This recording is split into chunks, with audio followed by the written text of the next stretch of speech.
Another force Khan has tried to find balance with is the Taliban.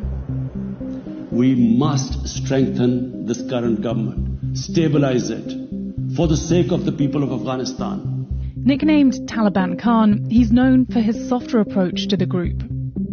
When the Taliban took Afghanistan, you noted that the Taliban had promised to uphold human rights and to form an inclusive government. It's been 2 years now, and the Taliban does not have an inclusive government. The human rights record is not looking good, especially for women's rights, as I'm sure you're aware. Is there any part of you that regrets a somewhat softer attitude towards the Taliban? You see, unfortunately, in the West, all you look upon Afghanistan is Taliban and anti-Taliban.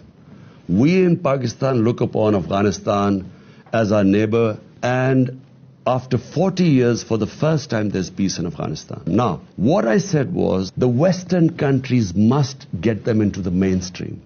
Because the more you mainstream them, the more influence you would have in enforcing human rights. But if you isolate them, what leverage has any country got left now to tell them to send your girls to school or human rights? You can't. But human rights are suffering. We visited Afghanistan after the Taliban takeover and witnessed firsthand the erosion of women's rights.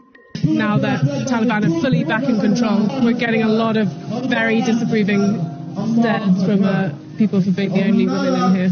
So what kind of guidelines are you giving people in terms of how they should be living here? لباس په حق کې قرآن چې هدایت کو چې ښځې باید داسې لباس واغوندي چې هغه جلب نظر د خلکو ونه کړي او قرآن کریم مطلب یې د ښځو دپاره چې وقرن فی بیوتکن په خپلو کورو کې کښېنئ. Can you understand, why international communities of the West can't be sending so much money and can't be recognizing the Taliban government if, they're not allowing girls to go to school, they're not allowing women to work, they're not allowing women in public spaces? But my point is this an effective way of trying to influence Afghanistan by condemning them and ordering them and isolating them? The question asked by the Western countries, what should be their interest? A stable government in Afghanistan, there shouldn't be any international terrorism. But if you isolate them, why would they listen to anyone? That's my only point. Khan says the dire situation for women in Afghanistan will not benefit from the world's isolation. But what about the women in his own country? There's a strong movement of young Pakistani women at the moment who are fighting for gender equity in this country. Do you support those Pakistani feminists in their fight for gender equity? Absolutely. Yeah. Look, and Pakistan is very fortunate in a lot of ways when you compare what is going on, in other countries. I mean, we have a woman twice became prime minister. But you say that, women are in a good situation then in Pakistan, but why did you have so few of them in your top brass when you were in government? Well, it's a merit system. You had one of the worst records of female representation over the last few governments. Yeah, but look, you want a system of merit.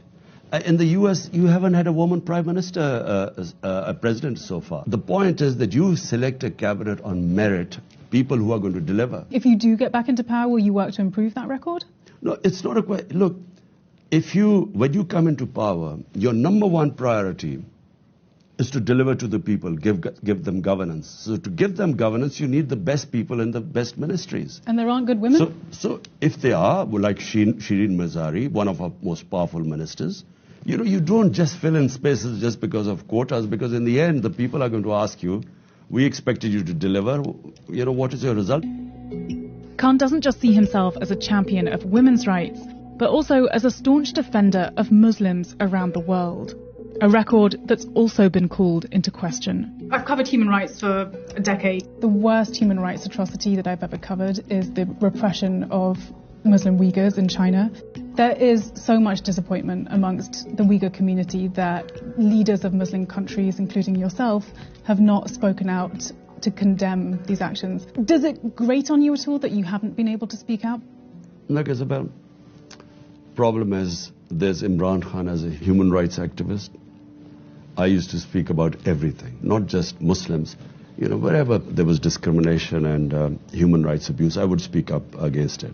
When you become the prime minister, your number one priority becomes, in my case, 220 million people of Pakistan. When that is your number one priority, then you have to be very careful.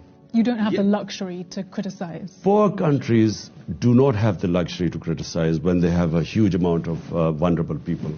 Rich countries, unfortunately, they too are selective. But China isn't the only country Khan refuses to criticize. He happened to be visiting Russian President Vladimir Putin the very day he invaded Ukraine. What was Putin like that day? You got a front row seat to war breaking out and him literally launching war that day. The morning, just before, an hour before my meeting, we found that they had invaded Ukraine. So I first thought he might cancel the meeting. Then I thought it would be a brief meeting. I didn't think I would be sitting there for 3 hours. Did you bring it up with him? He gave the Russian point of view. Why didn't the West include Russia in NATO? Why is this alliance against Russia? And why at the doorstep? So he had his point of view.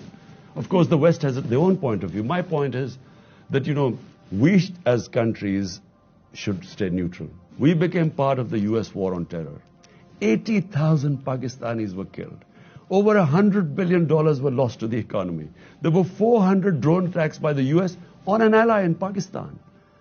And what did we gain out of this? One lesson Pakistan has learned is stay out of other people's conflicts. कौन बचाएगा पाकिस्तान? कौन बचाएगा पाकिस्तान? कौन बचाएगा Pakistan? Are you enjoying this fight? Yes, because I think if I woke up and there was no challenge in my life, I would think it's the end of my life. So there's never a point you're going to step aside? I don't know, because right now I see this huge challenge in front of me. So I'm just focused on that. What happens after that, I don't know.